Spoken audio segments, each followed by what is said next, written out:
Indonesian, but crew is Indian. Oh, I see. So all the crew from India, yeah? There is no Indonesian there? Negative, no Indonesian, all Indian. Ini percakapan gua, bahkan kalau gua lanjutin pun takutnya kalian sakit hati karena nadanya lumayan mengejek, kayak ya lu perusahaan Indonesia tapi punya full India gitu. Viral di media sosial, pelaut asal Indonesia bernama Adrian Umar merekam momen saat berpapasan dengan kapal milik Pertamina Gamsunoro di Selat Hormuz. Adrian merekam momen saat kapalnya berhadapan-hadapan dengan kapal Gamsunoro pada tanggal 18 April 2026 kemarin. Adrian langsung berusaha menghubungi kru kapal Gamsunoro guna bertanya kabar mereka setelah berhari-hari terjebak di Selat Hormuz. Namun setelah mengobrol dengan kru kapal tersebut, Adrian justru terkejut. Pasalnya, di kapal Pertamina itu tidak ada satupun orang Indonesia alias WNI. Adrian mengaku syok mendapatkan informasi bahwa seluruh pekerja di kapal itu merupakan orang India. Padahal di awal ekspektasi Adrian berharap bisa berbincang dengan sesama WNI setelah sama-sama terjebak di Selat Hormuz.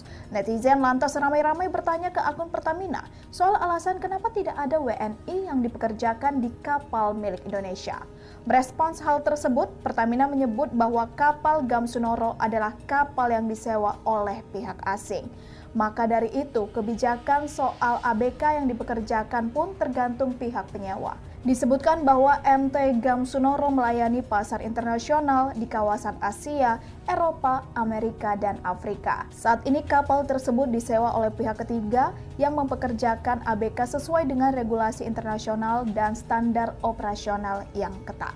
Ikuti terus berita menarik lainnya, jangan lupa like dan share seluruh akun Tribun Medan.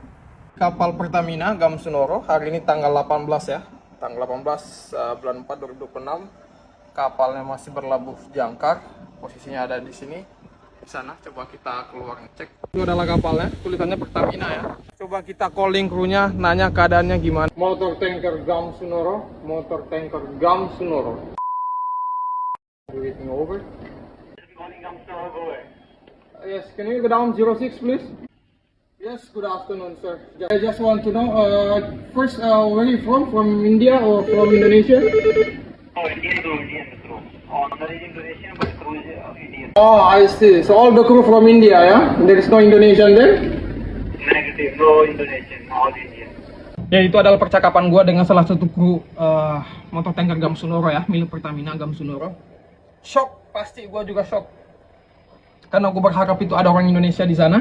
Netizen pun banyak yang nanya, bang gimana keadaannya di sana, baik-baik aja nggak, makanannya gimana dan lain-lainnya. Kita turut prihatin. Karena gue berpikir awalnya orang Indonesia, gue excited di awal, gue calling, ternyata dari keterangan video tadi ya yang kalian nonton, nggak ada editan, nggak ada apa-apa, itu murni percakapan gue. Bahkan kalau gue lanjutin pun takutnya kalian sakit hati karena nadanya lumayan mengejek, kayak ya lu perusahaan Indonesia tapi punya full India gitu. Dan sebagai putra bangsa pasti kecewa. Karena kalau nggak ada pelaut Indonesia, oke, fine gitu, berarti nggak ada orang yang sanggup membawa kapal itu. Masalahnya gini, Indonesia itu memiliki sekitar 1,4 juta pelaut, dan kita itu ada di urutan ketiga dunia untuk non perwira, dan urutan keempat apa kelima untuk perwira dunia. Artinya kita punya nama di seluruh dunia. Perusahaan BUMN milik negara, pajak dari negara dan lain-lain, tapi lu ngasih makan negara luar. Oke lah, fine kalau misalnya mix crew gitu. Mungkin sebagian orang India atau orang Indonesia. Masalahnya satu pun nggak ada. Itu berdasarkan keterangan dari kru yang tadi gua ajak ngobrol. Apa ya? Inilah alasan kenapa anak-anak bangsa itu pada cabut cuy, mencari rezekinya di luar negeri. Karena ibarat kata negara pun bahkan tidak menghargai skillnya mereka. Pelaut Indonesia itu untuk perwira itu ratusan ribu, kapten ribuan pelaut yang sanggup membawa kapal itu. Kenapa gitu harus orang lain? Nggak tahu lah, kalian lah yang berkomentar teman-teman. Ya ginilah faktanya bangsa kita. Gue berharap ini diperbaiki ya, karena kita presiden andakan anti asing ya, secara tidak langsung ini adalah penjajahan dalam bentuk asing ya.